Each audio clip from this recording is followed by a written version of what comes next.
Who are you? You don't know. Don't tell me Negro, that's nothing. What were you before the white man named you a Negro? And where were you? And what did you have? What was yours? What language did you speak then? What was your name? It couldn't have been Smith or Jones or Bunch or Howard. That wasn't your name. They don't have those kind of names where you and I came from. No, what was your name? Who are you? You don't know who you are. My brother's busy riding clean, trying to live ghetto stars, while I struggle in black queens with kids, no fathers, on welfare. We are in what's called Hebrew History Month, because the world calls this Black History Month, but it's really referring to us, and we are Hebrews. And my Iysh, before he passed a couple of years ago, he renamed this Hebrew History Month through inspiration of Ruach HaKodesh. And so we're talking about Hebrews during Black History Month because Hebrews are black people.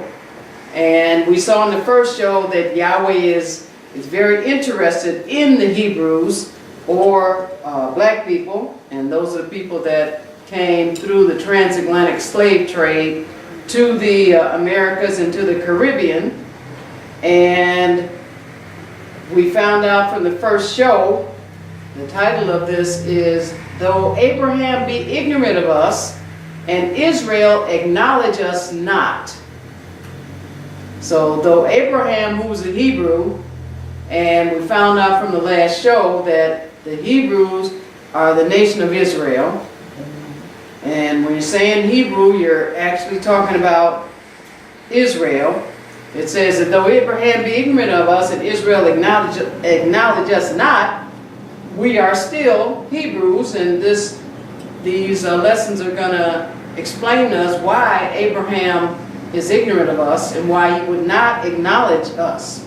So we started out, ended on the last show in Deuteronomy, the 28th chapter. So let's go there now, Deuteronomy, the 28th chapter. And we were looking at how Yahweh made the Hebrews a physical nation in the earthly realm and a spiritual nation in the heavenly realm. Deuteronomy 28.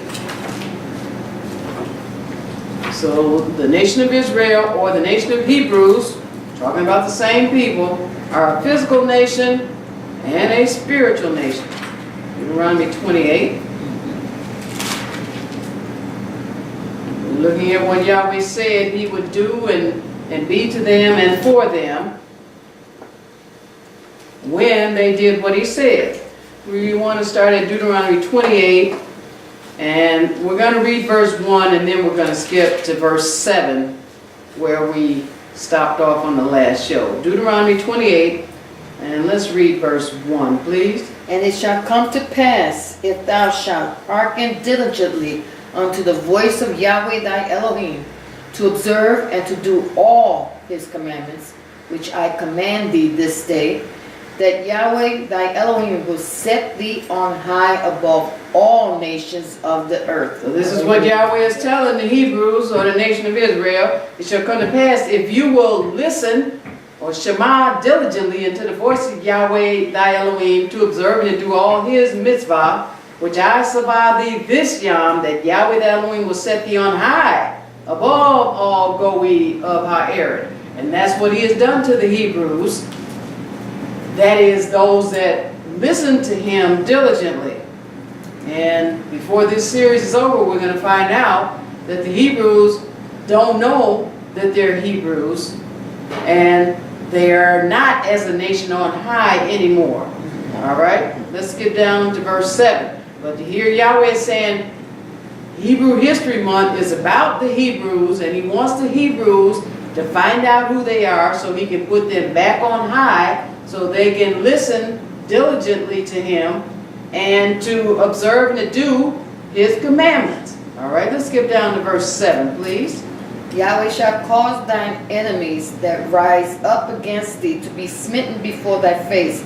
They shall come out against thee one way and flee before thee 7 ways. So here's what Yahweh is doing for the Hebrews that obey him. He said, he shall cause your enemies that rise up against you to be smitten before your face. They'll come out against you a cod way and flee before you 7 ways. Yes. So Yahweh is fighting the Hebrews' battles, those that obey him. Verse 8. Yahweh shall command the blessing upon thee in thy storehouses, and in all that thou settest thy hand unto. And he shall bless thee in the land which Yahweh thy Elohim giveth thee. Yahweh is commanding his barakah blessings upon the Hebrews. He said, in their storehouses. So the Hebrews that are obeying Yahweh, they don't lack. And he said, in all that you set your hand unto, everything that our hand touches, we prosper, those that are obeying Yahweh. And he shall barak thee in the land which Yahweh thy Elohim give thee. So we are baraked in all our ways and all our goings. All things are working out for our good because we are the Hebrews and we understand what Yahweh set us up to be, and we are doing that. All right, verse 9. Yahweh shall establish thee an holy people unto himself, as he has sworn unto thee, if thou shalt keep the commandments of Yahweh thy Elohim and walk in his ways. So this is what is happening as we listen to Yahweh and as we obey him. It says Yahweh is Iyshshah or amats thee, a Kadash am unto himself. He's making us, the Hebrews, a holy people unto himself. As he has sworn unto the Hebrews, if thou shalt shema ha-mitzvah of Yahweh the Elohim and walk in his ways. So as we, the Hebrews, find out who we are and start obeying and walking in Yahweh's ways and keeping his commandments, he is establishing us as that holy people unto himself, and therefore we're rising and becoming high above all nations of the earth. Again, he made the Hebrews a physical nation, and now the rising above all people of the earth, as we obey him, he's making us a spiritual nation. All right, verse 10. And all people of the earth shall see that thou art called by the name of Yahweh, and they shall be afraid of thee. They're going to see we're called by the name of Yahweh when we're obeying Yahweh and doing what he said. Like this is the weekly Shabbat, Layil. We're here on the weekly Shabbat, Layil, assembling, studying from his word, bringing in the weekly Shabbat like we're supposed to. It says, and all am of Ha'eretz shall see that you are karah by Hashem of Yahweh, and they shall be afraid of you. So this is what is happening and has happened to those of us, Hebrews individually. Yahweh's going to let us know the status of the Hebrews as a nation or the nation of Israel. But as Hebrews individually, all these blessings have run us down and overtaken us. Yes. And people of the earth are afraid of us because they see that we do things differently, we talk differently, we act differently, we dress differently, we behave ourselves differently. And it says, they realize we're called by the name of Yahweh. All right, verse 11. And Yahweh shall make thee plenteous in goods, in the fruit of thy body, in the fruit of thy cattle, in the fruit of thy ground, in the land which Yahweh sware unto thy fathers to give thee. Verse 12. Yahweh shall open unto thee his good treasure, the heaven to give the rain unto thy land in his season, and to bless all the work of thy hand. And thou shalt lend unto many nations, and thou shalt not borrow. So the Hebrews are the ones that lend and are not the borrowers. That is after they come back to Yahweh. Why? Because Yahweh is opening up unto them his told treasure. Hashemayim to give rain unto thy land in his season, and to barak all the work of our hands. And we are able to lend unto many goe, and we are not borrowers. All right, verse 13. And Yahweh shall make thee the head and not the tail, and thou shalt be above only, and thou shalt not be beneath. If that thou hearken unto the commandments of Yahweh thy Elohim, which I command thee this day, to observe and to do them. So Yahweh said, the Hebrews, this is Hebrew History Month. The world calls it Black History Month. The Hebrews are the head and not the tail. Why? Because Yahweh's made them the head, because they're listening to Yahweh and they're observing and doing what he said to do. It says, Yahweh shall make thee the head and not the tail. And you shall be above only and not be beneath, if you shamar until ha-mitzvah of Yahweh thy Elohim, which I sabbath thee this Yom, to observe and to do them. So those of us that are observing and doing Yahweh's commandment, that know that we are Hebrews or Israel, Yahweh has made us the head and not the tail. But Yahweh's going to show us through this series that the nation of Israel or the nation of Hebrews as a whole are the tail and not the head. All right, verse 14.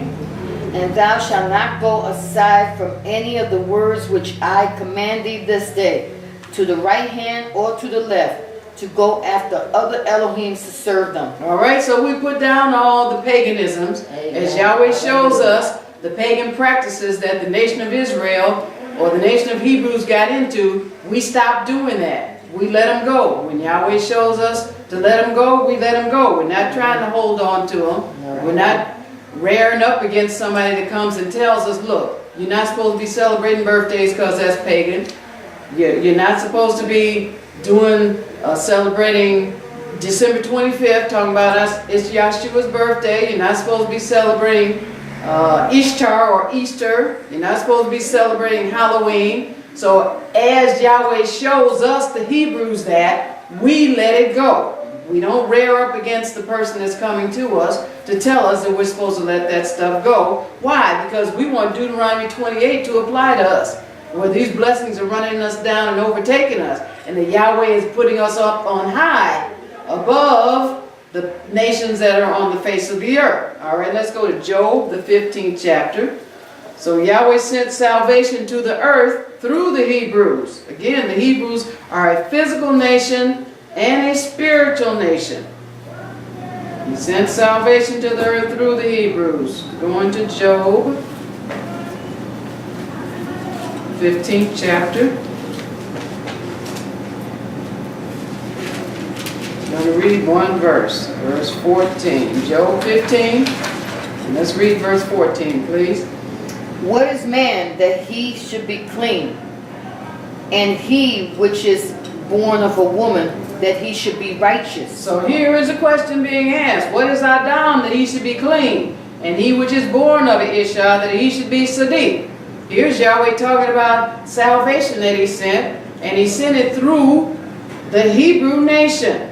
When he's saying what is Adam, what is man, he's really asking about the Hebrews, that they should be righteous.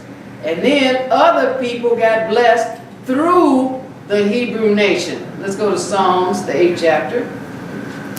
So the question is asked, well, what is man that he should be clean? In other words, that he should be saved from the lake of fire and not have to go to the lake of fire. And that Yahweh made provision to where he could get out from under the curse that he was under, being born in the earth realm, where the first man, from which the lineage of Hebrews comes, dropped the ball and sinned. And the first woman dropped the ball and sinned. So here's the question, what is man? What is this Hebrew man? That he should be clean, or that he should be made righteous? Psalms 8th chapter, let's read one verse, verse 4. What is man that thou art mindful of him, and the son of man that thou visitest him? So here's the question again. What is Adam that thou art mindful of him? And Abban of Adam that thou visited him? What is man that the Creator, Yahweh, devised a plan to send a heavenly being to come through the nation of Hebrews so that he could save man, the Hebrews, from going to the lake of fire. And then other people got the benefit of the Hebrews being saved from going to the lake of fire, so they don't have to go to the lake of fire. Psalms 144. So why did Yahweh do this? Why is he thinking about the Hebrews? The first show we found out Yahweh is interested in the Hebrews. He wants to save the nation of Israel. He wants to save the Hebrews. But he's not going to overrule any individual man's choice. If man does not choose to accept Yahweh's willingness to make him clean, then Yahweh will respect his right to reject it and go the other way. Psalms 144, let's read verse 3.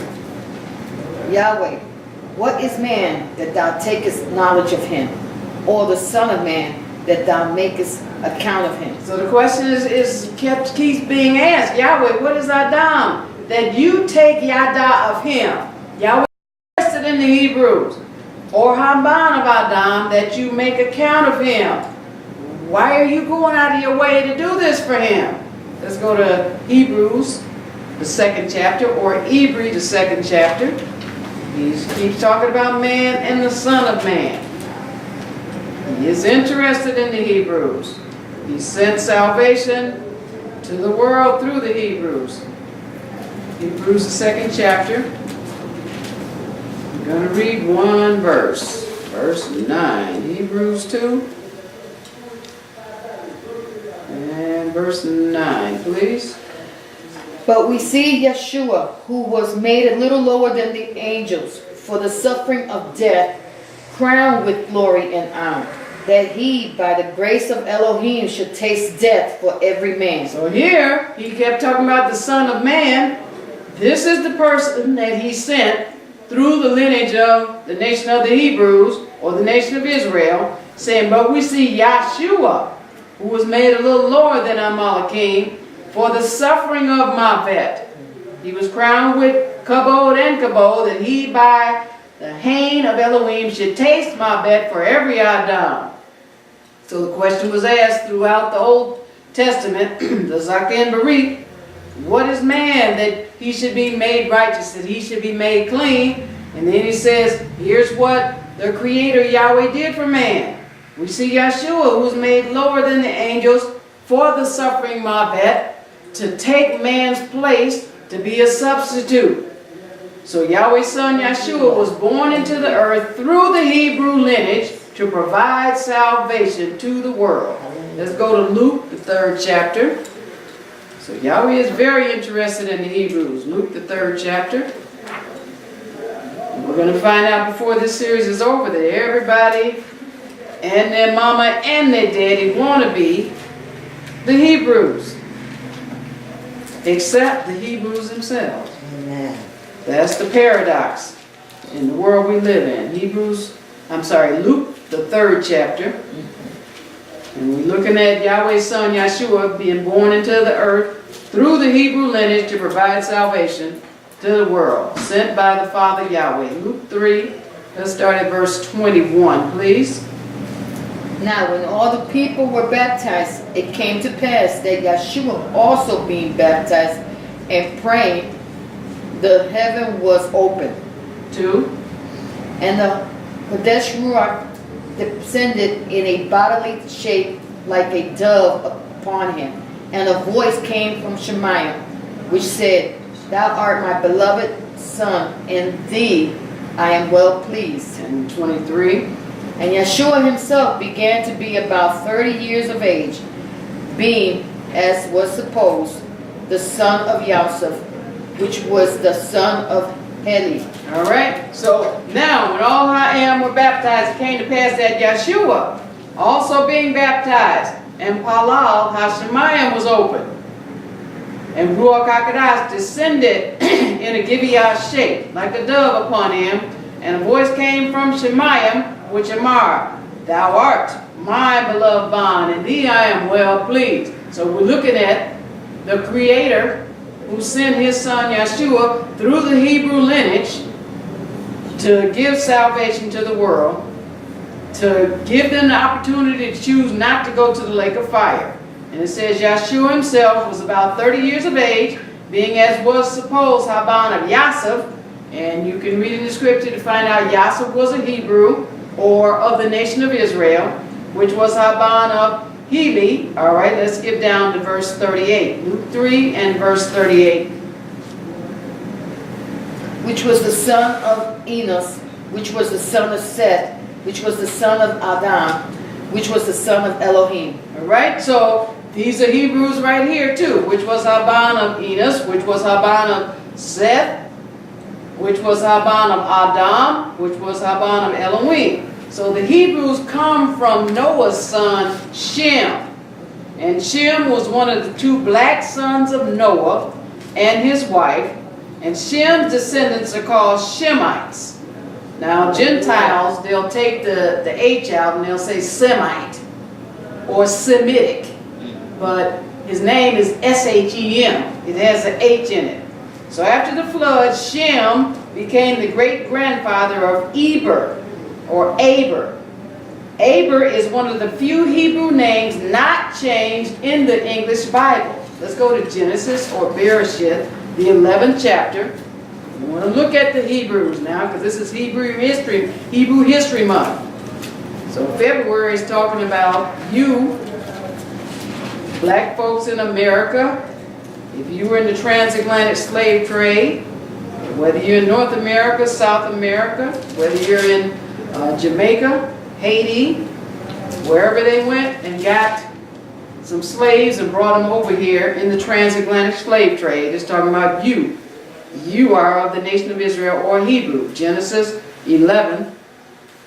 And we're looking at your people and my people. Genesis 11. And we'll start at verse 10. Genesis 11 and verse 10. These are the generations of Shem. Shem was 100 years old and begat Arphaxad 2 years after the flood. So here is Shem, and he's the father of the Shemites, and the Shemites produced the Hebrews. And really, you can look at it, the first man was a Hebrew, the first man and woman. All right, but we're just going to follow it on down. It says these are the generations of Shem, because we actually see the word Hebrew come out a little later. We don't see it talking about Adam and Kawa. And we don't really see it until we get down to this other man that we're going to read about. And he's actually called a Hebrew. These are the generations of Shem, but he's of this man's lineage, Shem. Shem was 100 years old, and he begat Arphaxad 2 years after the flood covered the earth. And only 8 people came on the other side of the flood. All right? And this man Shem was one of them. Again, he's one of the 2 black sons of Noah. Verse 11. And Shem lived after he begot Arphaxad 500 years and begot sons and daughters. Verse 12. And Arphaxad lived 35 years and begot Selah. And 13. And Arphaxad lived after he begot Selah 403 years and begot sons and daughters. And 14. And Selah lived 30 years and begot Ibryi. All right, so this word Aber, is found at Strong's number 5677. And this man's name means to cross over, to cover in copulation, to alienate, to alter at all, beyond, to bring over, to bring through, to carry over, to overcome, to come on, to come over, to conduct, conduct over, convey over, current, deliver, do away, enter, escape, fail, gender, get over, make, go away, go beyond, go by, go forth, his way, in, on, through, have away, have more, lay, meddle, overrun, make partition, cause to make, cause to give, make to, passage, pass along, by, passenger, on, out, over, through, cause to make, cause to proclaim, proclamation, perish, provoke to anger, put away, rage, raiser of taxes, remove, send over, set apart, shave, cause to sound, speedily, sweet smelling, take away, make to transgress, transgressor, translate, turn away, wayfaring man, be wrath. His name means all that, Ibryi. Let's go to Genesis, the 14th chapter. So the first written recording of a man being called a Hebrew is in Genesis chapter 14, which is where we're going to go. Genesis 14. And let's look at verse 13. This is Hebrew History Month. Talking about Black History Month. No, this is Hebrew History Month. Genesis 14, let's read verse 13, please. And there came one that had escaped and told Abraham the Hebrew, for he dwelt in the plain of Mamre, and the Amorite, brother of Eshcol, and brother of Aner. And these were confederate with Abraham. So it says, there came a cob that had escaped and told Abram, Ibryi. This is the first time you see it in the Torah. For he dwelt in the plain of Mamre, the Amorite, Ark of Eshcol, and Ark of Aner, and these were confederate Abram. The English word Hebrew is the Hebrew word Ibryi. That's Ibryi. Found at Strong's number 5677. So you notice Aber, or E-B-E-R, is found in Strong's number 5677. Now they're giving you this English word Hebrew in Genesis, the 14th chapter, and it's the same identical word, except they said Hebrew instead of Aber, E-B-E-R.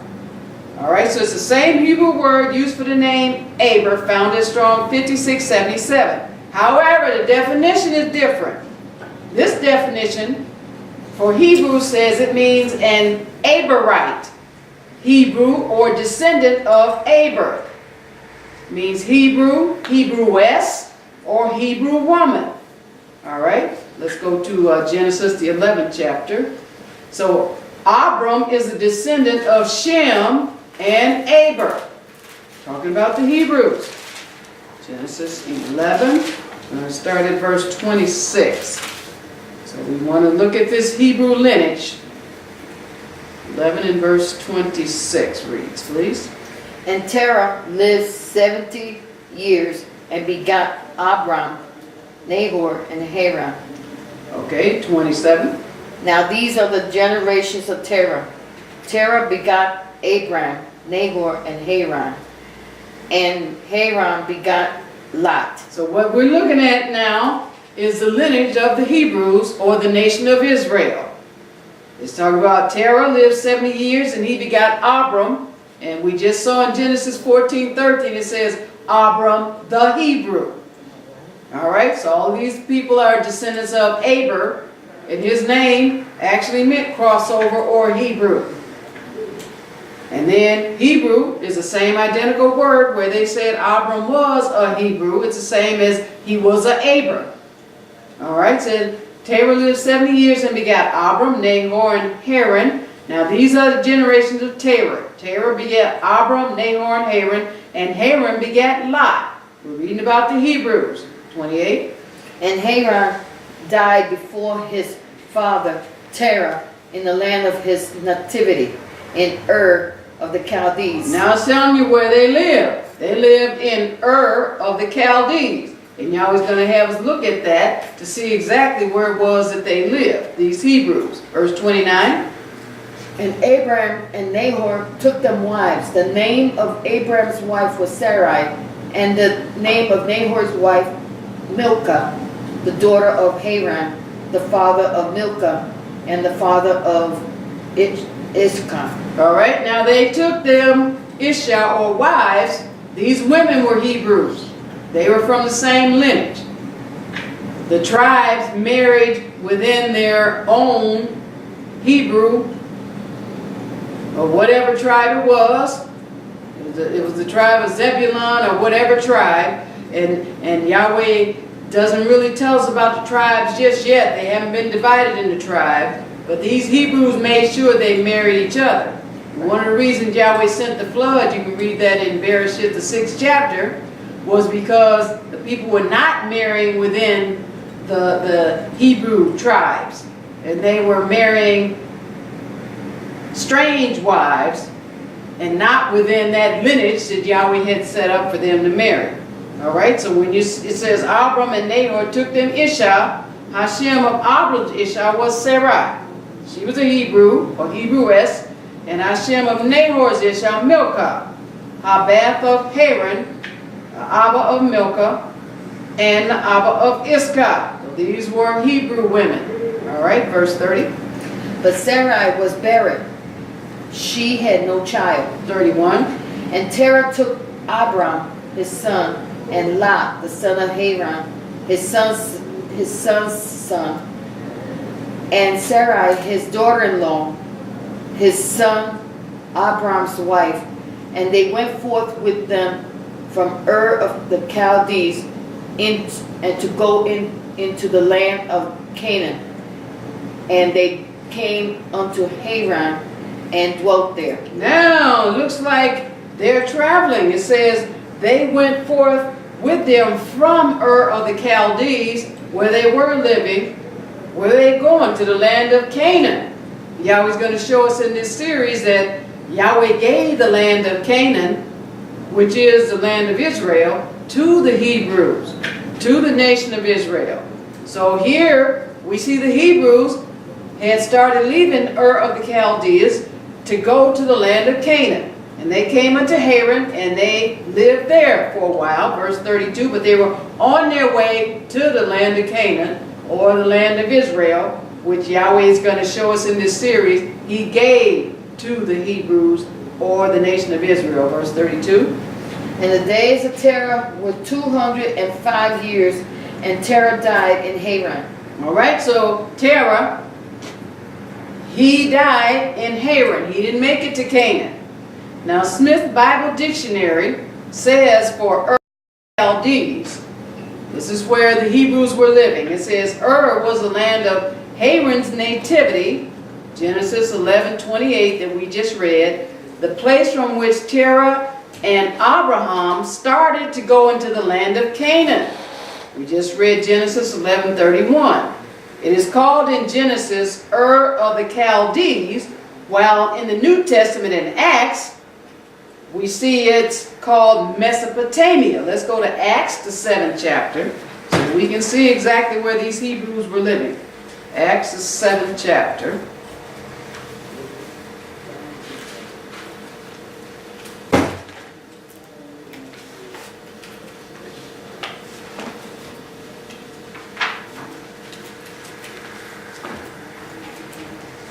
And we're going to start at verse 2. Acts, the 7th chapter. Let's read verse 2, please.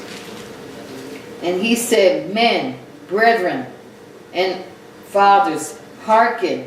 The Elohim of glory appeared unto our Abba, Abraham, when he was in Mesopotamia, before he dwelt in Sharon. All right, so in the New Testament, you'll go over there and then it can get confusing, but he's talking about, they changed that to Charan, C-H-A-R-R-A-N, but we just read in Genesis that the name of the place was H-A-R-A-N, and really that's an anglicized version of the name. Pretty much all the names and of places and persons and things have been changed, so you would need to go to the concordance to see what the actual name of the place is. But verse Acts 7 and 2 is talking about the same thing that we just read in Genesis 11 and 32, talking about how Terah died in Haran. All right, it says, and he Amar, Adam, Ak, and Abba, Shamar, Ha Elohim of Kavod appeared unto our Abba, Abraham, and really his name hadn't been changed yet, it was Abram, when he was in Mesopotamia. So he's talking about Ur of the Chaldees, before he dwelt in Haran. All right, they had that CH, but it's talking about H-A-R-A-N. Verse 3. and said unto him, Get thee out of thy country and from thy kindred, and come into the land which I shall show thee. And now the thing about Mesopotamia is, scientists have all said that's the cradle of civilization, right? Yes. And they're looking for the black fossil Lucy and all kind of black folks, all right, because they understand that's where everything started, all right? The first man and woman were black. Mesopotamia, they call it the cradle of civilization. They call it Sumeria, and they've got several different names, but the whole thing is, this is where the Hebrews were living, all right? Why? Because everything started with the Hebrew. The Hebrews. The first man Yahweh created was a Hebrew. He just hadn't brought forth that specific qualification of him being a Hebrew. All right? But he told Abram, verse 3, And tomorrow unto him, Get thee out of thy country and from thy kindred, and come into a land which I will show thee. All right, verse 4. Then came he out of the land of the Chaldeans, and dwelt in Charan. And from thence, when his father was dead, he removed him into this land, wherein ye now dwell. All right, so now what, this is Stephen talking, and he's talking to the Hebrews, and they were in the land of Israel. And he's telling them, this is what happened back in Genesis, that we just read in Genesis. And he was saying, then Abram came out of the land of the Chaldeans. We just read he was living in the Chaldees. And he dwelt in Haran. They got that CH, but it's Haran. From thence, when his father was Muth, we read in Genesis 11:32 about Terah, he died. All right, and that was Abram's father. He removed into this land, talking about the land of Israel, where you are now. Now, Abram was born about 292 to 300 years after the flood, which was within the range of the Tower of Babel. Abram's life recorded in the Bible begins where Nimrod's and the Tower of Babel ends. Let's go back to Genesis 10th chapter. So Abram's life recorded in the Bible begins where Nimrod's and the Tower of Babel ends. And Yahweh's going to show us they were actually living over there in that area. But they were not part of the people building the Tower of Babel. So their language did not get confused or confounded. It was only the disobedient people building that tower where their language got confused and confounded. Now Nimrod came from Noah's other black son, who was named Ham. All right, remember the Hebrews come from the black son named Shem. Now Nimrod and the Egyptians, Pharaoh, they come from this other black son, Ham. And there used to be a time when, and some Hebrews are still confused, thinking that they're Egyptian and all that other stuff.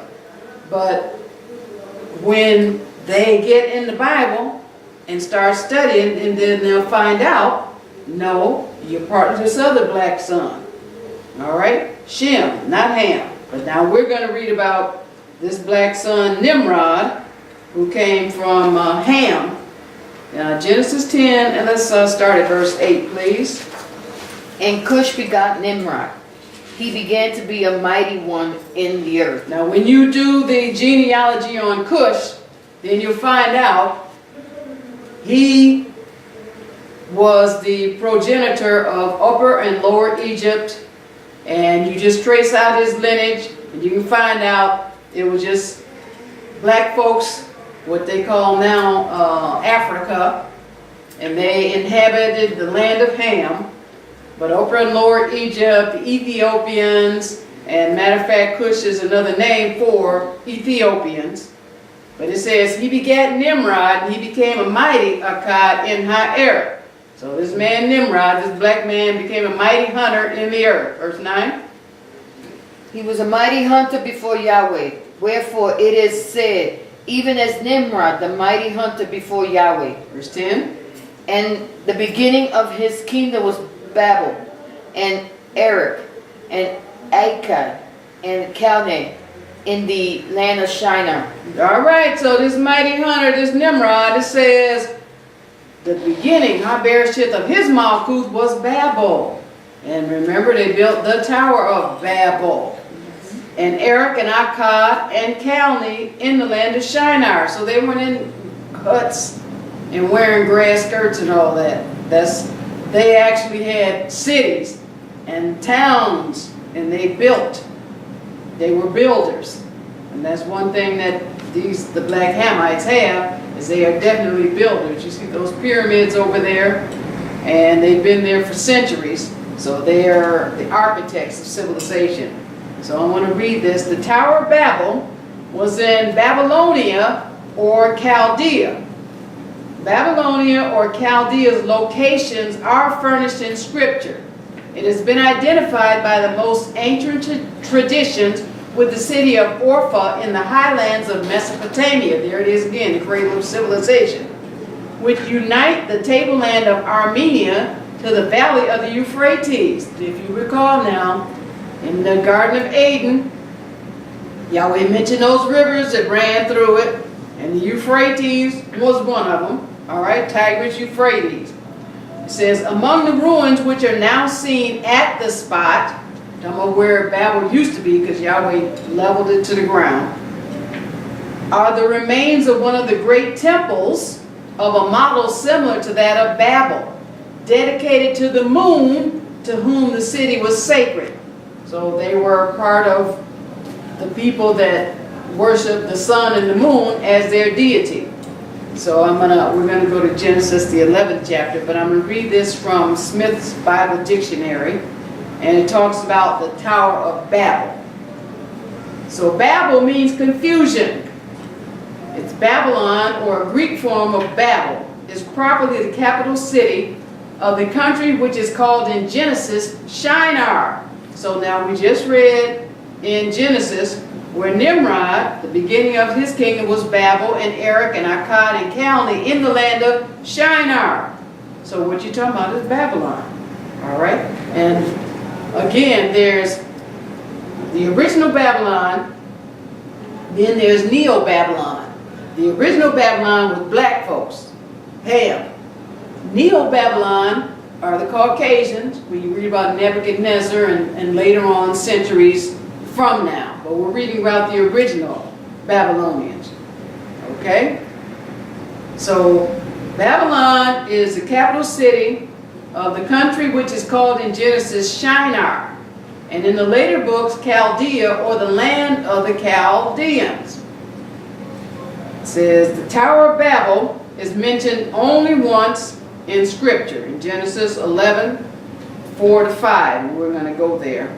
And then, as incomplete, it was built of bricks, and the slime used for mortar was probably bitumen.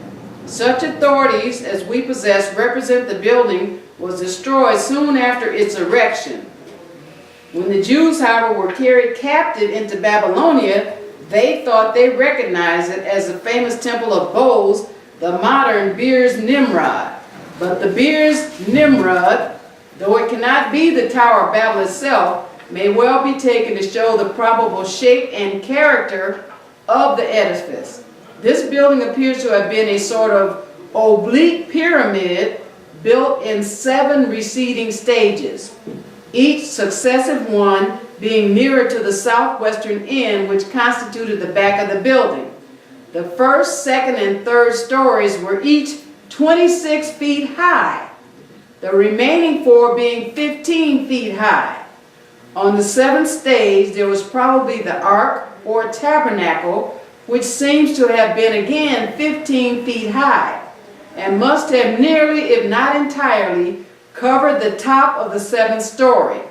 The entire original height, allowing 3 feet for the platform, would thus have been 156 feet, or without the platform, 163 feet. So remember they said we're going to build this tower that's going to reach under heaven? So it got it to be pretty tall, didn't it? All right, let's go to Genesis, the 11th chapter, and we'll read verse 4, and then we're going to skip down. Genesis 11, let's read verse 4, please. And they said, go to, let us build us a city and a tower, whose top may reach unto Shemayim, and let us make us a name, lest we be scattered abroad upon the face of the whole earth. All right, so they built this thing that was 163 feet high. And they Amar, go to, let us build a city, it's talking about Nimrod's people, whose top may reach unto Shemaiah. And let us make a Shem, lest we be scattered abroad upon the face of the whole area. And that's exactly what happened to them. And again now, we're reading this because the Hebrews were living right there in that area. But they weren't at the Tower of Babel. All right, skip down to verse 9. Therefore is the name of it called Babel, because Yahweh did there confound the language of all the earth. And from thence did Yahweh scatter them abroad upon the face of all the earth. All right, it says, therefore is Hashem of it Kara Babel, because Yahweh did there confound the language of all high earth. He's talking about the natural-minded people on the earth. Again, the Hebrews, or the nation of Israel, the nation of Hebrews, are a physical nation and a spiritual nation. It says, Yahweh did there confound the language of all high earth, and from this did Yahweh scatter them abroad upon the face of all high earth. All right, we're going to go to Genesis 12th chapter. So, though Abram's Hebrew family was not part of building of the Tower of Babel, his father Terah moved away from the area after the confusion of language. After Abram's father died, Yahweh told Abram to continue moving away from that area. All right, Genesis 12. They had already started with his father, Terah. And Yahweh told him to continue. Genesis 12. Now we're going to see him talking to Abram. Let's start at verse 1. Now Yahweh has said unto Abram, get thee out of thy country, and from thy kindred, and from thy Abba's house, unto a land that I will show thee. Verse 2. And I will make of thee a great nation. I will bless thee, and make thy name great, and thou shalt be a blessing. Now here's where he's talking about starting the nation of Israel, or the nation of Hebrews. Now Yahweh had Amar unto Abram, get thee out of thy country, and from thy kindred, and from thy Abba unto a land that I will show thee, and I will make of thee a great goe, and I will barak thee, and thy Shem great, and thou shalt be a barakah. All right, he's saying, I'm going to make of you a great nation. He's talking about the nation of Hebrews, the nation of Israel. All right, verse 3. And I will bless them that bless thee, and curse him that curseth thee. And in thee shall all families of the earth be blessed. And this is one reason why everybody wants to be a Hebrew. And before the series are over, we're going to find out the nation of Hebrews, most of them are clueless as to who they are. And everybody else wants to claim to be the Hebrews. Yahweh said, I will barak them that barak thee, and curse him that curse thee, and in thee shall all mishpachah of ha'eretz be barak. So everybody gets their blessings through the Hebrews. That is when the Hebrews are in right standing with Yahweh and doing what Yahweh told them to do. Verse 4. So Abram, as Yahweh had spoken unto him, and Lot went with him. And Abram was 75 years old when he departed out of Haran. All right, so Terah had started going to the land of Canaan, and Yahweh told Abram to continue going to the land of Canaan. Since he was 75 years old, it says when he heard Yahweh tell him, okay, continue going, so Abram departed as Yahweh had Amar to him, and Lot went with him, and Abram was 75 years old when he departed out of Haran. All right, let's go to Genesis, the 17th chapter. So Yahweh told Abram he was going to make a great nation out of him. Now we see he changed his name from Abram to Abraham. Genesis 17, going to start at verse 1. And when Abram was 90 years old and 9, Yahweh appeared unto Abram and said unto him, I am El Shaddai. Walk before me and be thou perfect. Verse 2. And I will make thy covenant between me and thee, and will multiply thee exceedingly. All right, now here's Yahweh, and he's dealing with Abram because he's making this nation of Hebrews. He's making a nation of Israel. And he's bringing it to the forefront now. That's why everybody and their mama and their daddy and their brother, sister want to be Hebrews. All right, he said when Abram was 99 years old, remember he came talking to him when he was 75 and told him to go. When he was 99 years old, Yahweh appeared to Abram and admonished him, hey, I am Ha-El Shaddai Elohim. Walk before me and be thou perfect, be thou mature, be thou spiritually enlightened. When I tell you to do something, you do it. And I will make my berith between me and thee, and will multiply thee exceedingly. So here's now Yahweh setting up the Hebrew nation to be that spiritual nation on the earth. They're physical nation and spiritual nation. And we can choose to just continue to be physical, but it would be better for all of us if we would choose to be both. Verse 3. And Abram fell on his face, and Elohim talked with him, saying, Verse 4.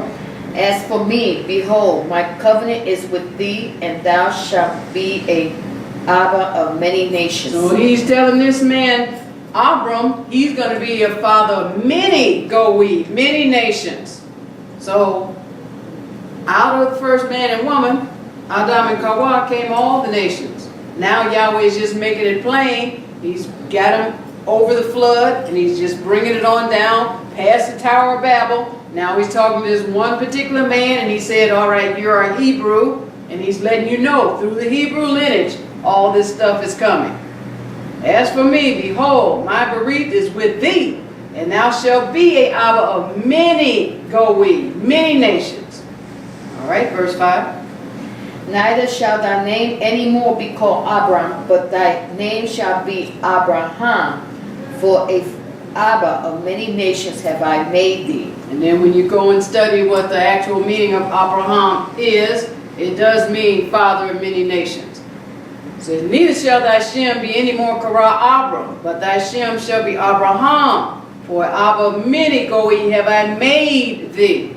Let's go to, we're in Genesis 17. I want to skip down to verse 15. So Yahweh told Abram his Hebrew descendants would be a blessed nation and royalty from the child born to his Hebrew wife, Sarah. And he changed her name too. Genesis 17 and verse 15. And Elohim said unto Abraham, as for Sarai thy wife, thou shalt not call her name Sarai, but Sarah shall her name be. 16. And I will bless her, I will bless her and give thee a son also of her. Yea, I will bless her, and she shall be a mother of nations. Kings of people shall be of her. So we're royalty. Here he's saying, and Elohim are to Abram, as for Sarai thy Iyshshah, thou shalt not Kara her Shem Sarai, but Sarah shall her Shem be. And I will barak her and give her a bond also, give you a son also of her. Yea, I will barak her, and she shall be an Im of Goe. Melech of Am shall be of her. So here the Hebrews, Yahweh is saying, royalty is going to come out of them. So we are a nation of royalty. Now let's go to Genesis 21. So Abraham and his wife Sarah were both Hebrews. And Yahweh said royalty, nations and royalty would come from them. So for these people that have come up and appointed themselves as royalty, Yahweh knows what royalty is, and he'll let you know who's royal. Genesis 21, let's start at verse 9. Then Abimelech called Abraham and said unto him, what hast thou done? Okay, hang on. Genesis 21. Oh, 21. Verse 9. Sorry. And Sarai saw the son of Hagar, the Mizraim, which she had borne unto Abraham, mocking. All right, it says, and Sarah saw Haban of Hagar, the Mizri, which she had borne unto Abraham, mocking. So now, Abraham, his Iyshshah, Sarah, the Hebrew woman, Hebrewess, had asked him to go into her maid, who was of Noah's black son Ham. She was an Egyptian. And Abraham had a son by this Egyptian. But Yahweh said the Hebrews would come through. So here it says, here's the Hebrewess Sarah seeing this son of the Egyptian mocking after her and Abram had their Hebrew son, the two Hebrew husband and wife, had their Hebrew son. All right, verse 10. Wherefore she said unto Abraham, cast out this bondwoman and her son, for the son of this bondwoman shall not be heir with my son, even with Iyshshah. All right, so here Sarah, the Hebrewess, she understood. Yahweh said royalty was going to come from her. And just because his son Ishmael was black and from a black woman, he wasn't the one that was going to be the rightful heir. And she told her husband, hey, it's time for this woman and this child to go. It says, wherefore she amarred to Abraham, cast out this bondwoman and her bond. For the son of this bondwoman shall not be heir with my bond, even with Yitzchak. Verse 11. And the thing was very grievous in Abraham's sight because of his son. 12. And Elohim said unto Abraham, let it not be grievous in thy sight because of the lad, and because of thy bondwoman.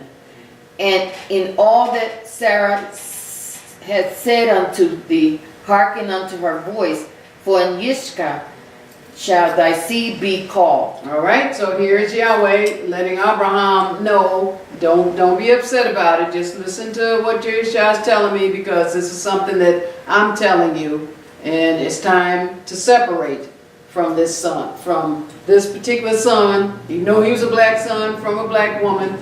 No, Yahweh's doing this thing through the Hebrews. Verse 13. And also of the son of the bondwoman will I make a nation, because he is thy seed. Now, he said, I'm going to make a nation from this son, what you and this Egyptian. He didn't say anything about royalty. So, all the people over there that you see talking about king this and all that, that's people putting on their own crown. He said, also the son of the bondwoman will I make a goee, because he is thy seed. He didn't say nothing about making him royalty. And plus, those people have been colonized anyway. Those are Japhethites over there. All right, let's go to Galatians, the 4th chapter. So, Abraham had a son by another black woman, but she was a black Hamite Egyptian. And Yahweh was setting up the nation of Hebrews. You don't know. Don't tell me Negro. That's nothing. What were you before the white man named you a Negro? And where were you? And what did you have? What was yours? What language did you speak then? What was your name? It couldn't have been Smith or Jones or Bunch or Howard. That wasn't your name. They don't have those kind of names where you and I came from. No, what was your name? Who are you? You don't know who you are. My brother's busy riding clean, trying to live ghetto stars, while I struggle in black queens with kids, no fathers, on welfare at the